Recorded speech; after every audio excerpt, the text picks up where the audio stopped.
I got a great deal on these tires last year, and I decided to try them, and I'm very glad I did.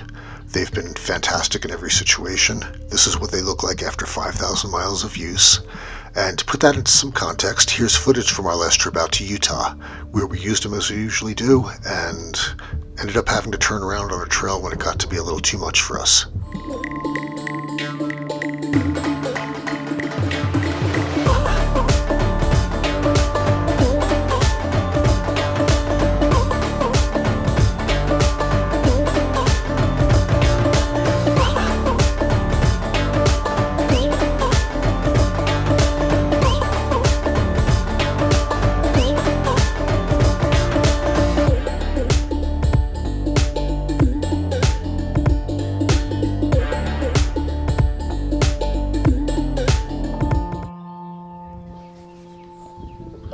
This is typical of what we do with this rig.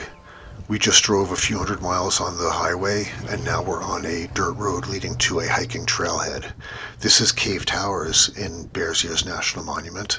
It's a sandy road. Sometimes we run into bentonite out here. And in Colorado, Utah, New Mexico, Arizona, a lot of rocks like this. This is very typical of the type of trail that we take this vehicle on. Back up in Moab, this is Onion Creek. We're not actually going to drive through Onion Creek today. We're going to go through the first 3 water crossings and turn off on a different trail. If you've never been on Onion Creek, it is really beautiful and worth doing, and once you've done it, you'll start recognizing it from car commercials.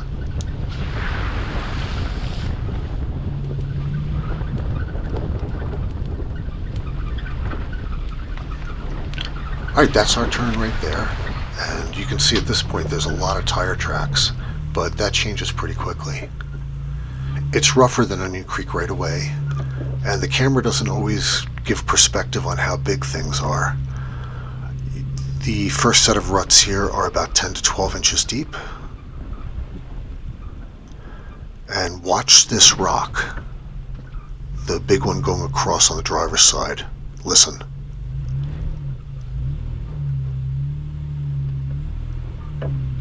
We found it with our receiver hitch. So we're in 2-wheel drive at this point. These rocks up here are about 6 inches. And the rut that we're going to go through up ahead is about 1 foot deep.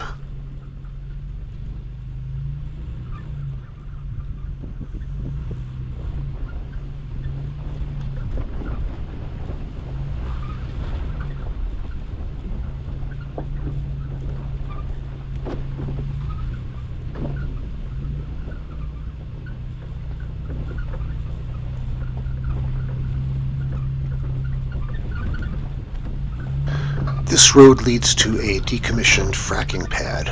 All of the equipment is gone. There's just a circle in the desert.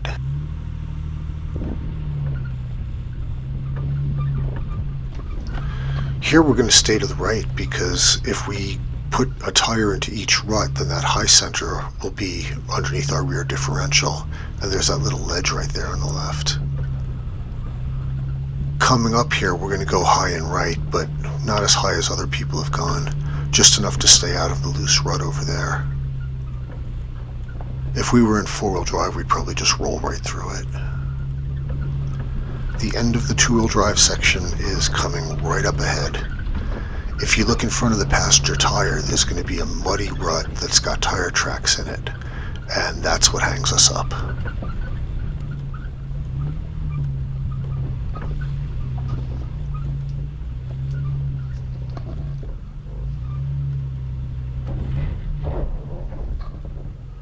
So as soon as you lose traction, my wife's a good driver, she stops and she's rolling it back.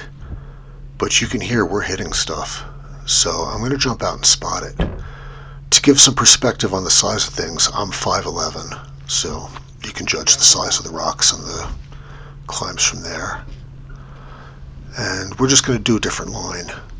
I'm a little casual in the spotting here, but we've been doing this together for a long time. I don't have to do a lot for her to read me. She actually just spots me with eye rolls and facial expressions.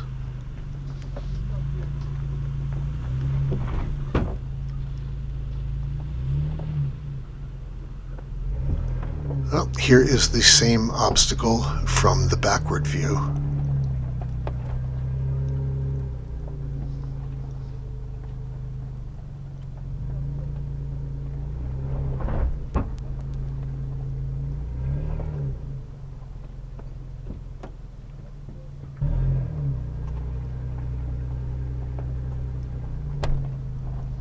And we're scraping, we're bottoming a little bit. We have skid plates on this vehicle, so it's not that big a deal, but still something to be aware of.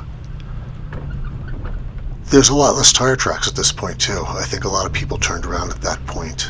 There's some good turnarounds here as well, but it's getting a bit easier. It feels more like Onion Creek here.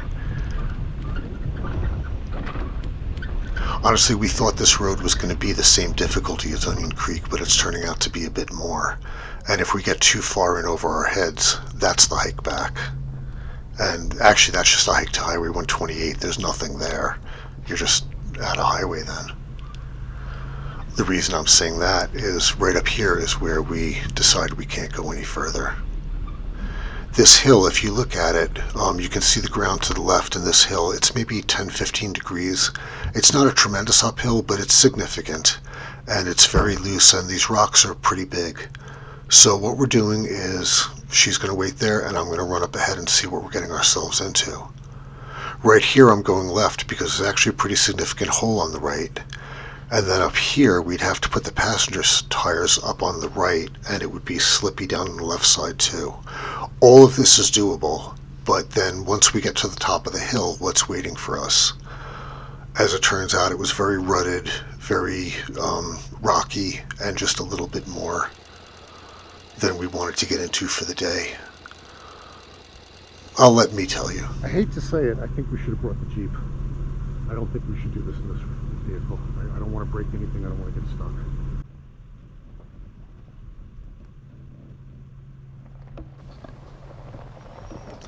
Okay, so on the way out, we stopped here. This is the day use area that is across from the Upper Onion Creek campground. And I put the camera here to show how these tires work on gravel. Gravel is the most common surface that we see when we're overlanding, all in Colorado, Utah, Arizona, everywhere. Gravel is the big improvement that they use in all of the Park Service places. All of the roads that are out here are quite often graveled, and often it's just the natural surface. So the way that these tires stand out to me is there's very little kick up of the gravel when you're going even through heavily graveled areas. There's not gravel flying everywhere, and as a result there's no sound. A lot of times when you drive on a gravel road, it sounds like you've got little drummers inside of your wheel wells. These tires simply do not pick up a lot of gravel.